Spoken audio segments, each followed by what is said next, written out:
আমরা তার ছাত্র হওয়ার জন্য এখানে আসি নাই। মাননীয় স্পিকার, উনি নিজেকে কি মনে করেন আমি বুঝতে পারি না। উনাকে দুঃখ প্রকাশ করতে হবে। আমাকে আগে সুযোগ দিলে ওনার কথাটা শুনতে পেতাম।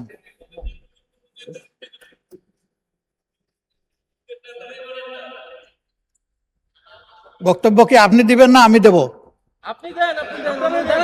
মাননীয় স্পিকার, এটা অশোভন, এটা অশোভন।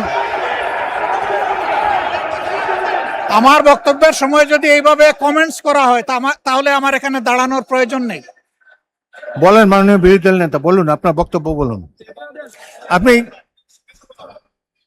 মাননীয় স্পিকার, আমি সম্মানিত সংসদ সদস্য এবং স্বরাষ্ট্র মন্ত্রীর প্রতি সম্মান রেখে বলতে চাই, আজকে নতুন করে তিনি এই শব্দগুলো উচ্চারণ করেন নাই। সংসদ অধিবেশন যেদিন থেকে বসা শুরু হয়েছে সেদিন থেকেই তিনি তুচ্ছ তাচ্ছিল্য করে সবাইকে বক্তব্য।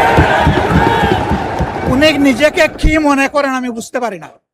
এমনকি তিনি সেই দুঃসাহস এখানে দাঁড়িয়ে তিনি দেখিয়েছেন। তিনি বলেছেন যে এই সংসদে তিনি শিক্ষকের ভূমিকা পালন করবেন। আমরা তার ছাত্র হওয়ার জন্য এখানে আসি নাই। মাননীয় স্পিকার, শিক্ষকতা করতে হলে তিনি একটা ইউনিভার্সিটি খুলুন, ওখানে যার পছন্দ গিয়ে ভর্তি হবে, ওনার লেকচার শুনবে।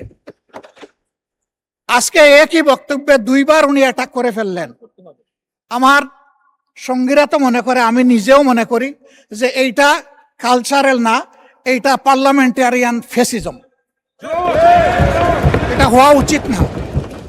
উনি এই পল্টন আজকে নতুন করে বলেন নাই, হিট দিয়ে কথা বলেন নাই। আজকে আমি সুস্পষ্টভাবে দায়িত্ব নিয়ে বলছি, এই পার্লামেন্টের সৌন্দর্য বিধানের জন্য উনাকে দুঃখ প্রকাশ করতে হবে এবং উনার বক্তব্য সংসদের এই কার্যপ্রণালী থেকে এক্সপাঞ্জ করতে হবে। যদি এইটুকু করে আমরা বসবো, না হইলে এখানে বসা অপমান নিয়ে আমাদের এখানে বসার কোনো প্রশ্নই উঠে না। আপনাকে ধন্যবাদ।